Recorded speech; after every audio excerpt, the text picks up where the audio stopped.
Hey peeps, welcome back to the Christianese podcast where we talk about some of the rough stuff that us Christians do, and then we go deeper and discuss ways we can change some of those flaws in our Christian subculture. Today we'll be discussing disillusionment of the church. Yep, I'll be sharing some stuff from my own personal story, so look out. But as usual, we'll talk about solutions too. I'm your host, JD Shin. Let's roll. I hinted at this in the first episode about some of the challenges that I've seen personally in the church and some of the reasons that have brought me to become, or have been, I should say, disillusioned by the church. Today I want to discuss some of the oopses and fall downs of the church experience, my church experience. I know there's been a lot of people that have had similar things, but everybody's got their own story. And so just kind of in an effort to give a bit of perspective on where I'm coming from, I'm going to share a few things. So somewhere along the line, I got a little sneak peek at what's behind the church curtain. That I had kind of created this illusion of grandeur, and for whatever reason I created that, it fell down. I think one of the things that has really disillusioned me from the church, and it hit a couple different times as I've been asked to apply for ministerial positions and things of that nature, but I really hadn't jumped through the right hoops. It just felt gross. So after dropping out of college, one experience was I got to have a unique experience, right, of interning in a church. Long story, I'm not going there. But much of what I saw during that time was that the daily grind was actually, from my perspective, minimally focused on actually ministering. You know, like they did in the book of Acts. And it was more about, as far as time dedication, staff meetings, budget sheets, coming up with ideas, making sure the elders weren't mad at me, and other things that weren't God-related. They weren't ministry related. There was a lot of that kind of task. It was kind of like an after-school club sprinkled with a little Jesus and some hand-picked feel-good Bible verses. So the hype of being a pastor started to look like, well, not what I thought it was, or not what I thought it would look like in my mind. And I think that's some of the challenge that I really had to run through and understand was that the hype of ministry did not lead directly toward doing ministry.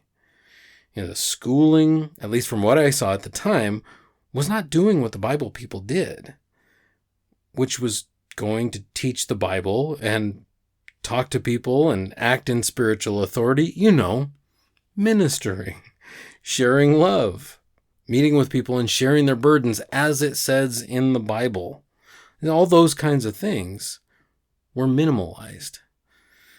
I thought that's what I'd be doing though, but that's not what I observed. I do need to say that I still know people from that church that I worked under, and they have a real heart to minister, and they do. I could tell you stories, but not today. What I'm getting at is that a workday in the church was filled with so many administrative tasks that it left a lot less time for ministering, at least from my vantage point.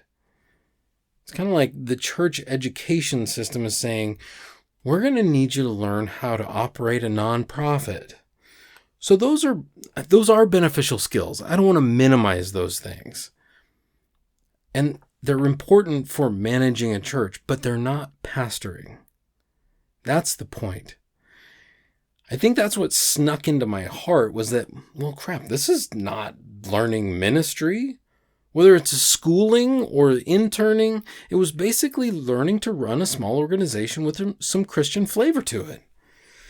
So that was disillusionment, and it hurt. It was a real letdown. Another time, or I guess maybe a series of times, was where the church folks, the ministry people, didn't demonstrate Christ in their actions. And I thought, what's wrong with these people that are leading a church? Honestly, I feel like this is where we get some of the bad rap, and for good reason. See the book Unchristian by David Kinnaman if you want to see the data on that. There's hardcore data for why people think this about us. So one particular instance was I was attending a church, and it came up in conversation that years ago I felt called to ministry. Well, I hadn't gone through that denomination's schooling, so they were kind of like, well, we need to see you in action, which they had. Okay, so I got more involved and I started leading things, and then they offered me a position on staff. And then suddenly they didn't want me anymore. I thought, okay, well, that wasn't I wasn't the right person for that or something. Okay, fine. Then another spot came on staff that they wanted me to go for, but it was another rug pull. It was like dangling a carrot in front of me, knowing that this was a passion of mine, something deeper than just a job. And they'd even confirmed that, but 3 different rug pulls. I'm not hitting all the details, but it was just an ugly situation. But it got worse. I'm not going to go into the details again, but I got bitter. I got really bitter. And I ended up leaving that particular church. At that point, I was told by a mentor of mine, I feel like you need to go somewhere where you can just kind of heal. And I thought, is that a thing? You can just do that? You can just go to church and let the sermons and the music minister to you? Church can be that way? Wow, what a novel idea. So I did. I went to church. I just went. I started to get to heal and started to recognize how much bitterness I'd gained from seeing some of the human side of church. Now, I should say that the church is full of broken people. You know, it's a hospital for sick people, not a resort for perfect people. And yet, this broken system is now our reputation, that we just think we're a bunch of perfect people. Well, as you can see, what I've seen is that some of us preach that we're broken while burning others from high and lofty spiritual positions. Guess what? That proves that we're broken. I'm just telling you a few of my personal church experience stories. The church obviously has its fair share of cracks in the armor, for sure. You've heard it said that pastors are to shepherd the flock. Well, a friend of mine who is a pastor used to say that sheep bite. Well, church leadership are sheep too. And sometimes they bite. Okay, time out. If there's people listening to this that aren't in the Christian faith or have been burned by church folks, and you're starting to say, see, I told you. Wait just a minute. Let me get to the other side of this. Remember, my goal in this is to call us Christians out and then call us up. I want us to be better at what we proclaim.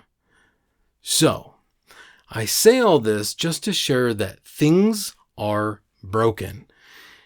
As is the case anywhere else in the universe, people don't always do the right thing. But, as I've said, we Christ followers should be demonstrating the character of our leader, Jesus. For those that weren't sure what I was going to say, we should be demonstrating his character all the time to everyone, outsiders and insiders. Jesus did say those outside the church, will know you are my disciples if you love one another. Our treatment of each other has an effect on how people recognize Jesus. It's important. Secondly, do what's right. Let your yes be yes and your no be no. It's important for us Christians to have integrity. It's just the right thing to do, and honestly, it's just a plain old duh. What have I actually gained from seeing the church make mistakes, especially mistakes that hurt me? As I've been able to get beyond that hurt, I've been able to take note of a few specific things that I think really matter. First, God is real, despite the jaggedness, imperfection, variability, and distortion that the church has in it. Well, I've said this before just today a lot. It's no secret that Christians are broken. Well, some people don't know how broken they are. Some of us know that we're broken, and others don't quite know that as much. Everyone, though, is on a different learning and growth trajectory. I can't force growth or awareness in anyone else.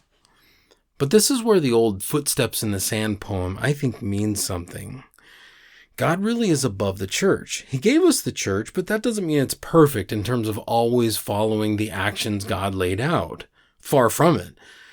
God's followers, let's face it, we're doofuses. Banging our head against the wall at every turn, it seems. But that doesn't mean God is flawed like we are. For me to get left out in the cold by the church brought me to God himself. To ask questions, to vent, to research, to heal. Yes, we can change our minds, but God, because he's God, can change the heart, despite our stupidity. And while he's changing our heart, he carries us in the process. Second, bitterness never helped anything. I remember hearing multiple times how bad bitterness is, and they were right. It didn't help anyone, especially myself, to hold on to anger and frustration with how the church had hurt me.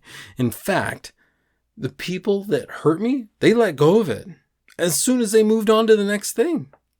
I had to let them off the hook. Does that mean that I go back to just trusting them? No. I had to get to a point, though, like Clara Barton, the founder of the Red Cross. When someone came up to her one time and brought up a time that someone had done something really terrible to her, she said, "I distinctly remember forgetting that." Purposely forgetting and letting it be gone allows bitterness to just go bye-bye, like Jesus said, as far as the east is from the west. And third, disillusionment can reveal truth. And truth can right the ship. It sets us free. Some of you may have picked up on a few things that in my youthful thinking were off kilter. That learning to be a minister somehow meant that you just float around all day talking to people. While I could reference things that say that pastors should spend the majority of their time doing this, I won't. The reality is that we live in a world that requires those skills. And I had to learn that reality. That's part of the truth that was revealed. Another part is that I had placed pastors on such a high pedestal that they probably would have fallen off pretty hard no matter what. And had I gotten into the pastorate, I would have fallen just as hard.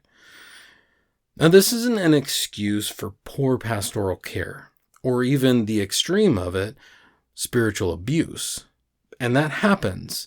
The reality I'm talking about is that ministers are people too. So valuing their pastoral care does not coincide with putting them up on this high platform and thinking that they're more perfect than anyone else. They make mistakes and goof up and can be just as doofusy. Is that a word? Yeah, it is now. So what pains are you navigating? A lot of us have had hurts that came from people inside the church. My experience was helpful for me to understand God as the healer. The people that hurt me they're broken. And right now, they're in a place where they're not getting called out on their stuff. But they will. It'll eventually bite them in the butt. That was really important for me to discover because that part, from what I can figure at this point, is no longer my responsibility.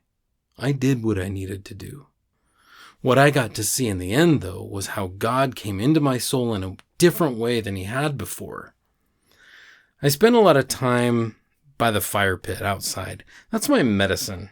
I go out, I sit, sometimes I journal, sometimes I read the Bible, sometimes I smoke my meerschaum pipe, and I listen to what God is saying through all of that.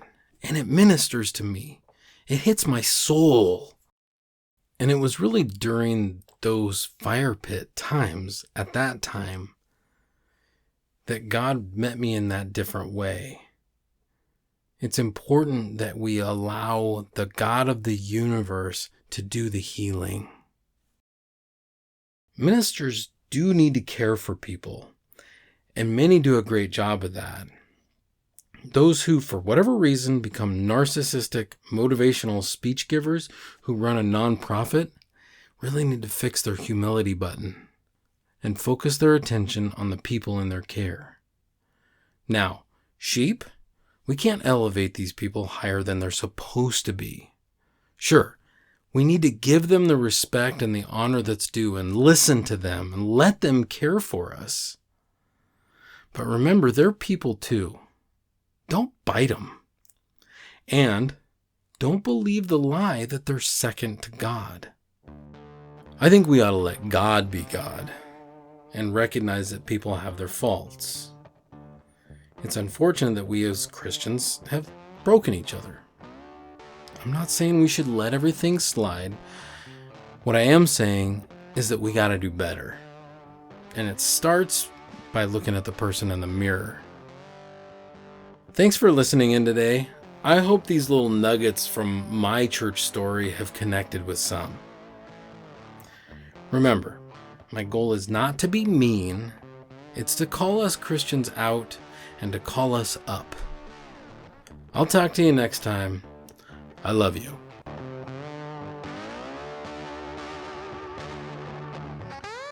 To support Christian News with JD Shin, click in the show notes. It'll help my dad create future shows.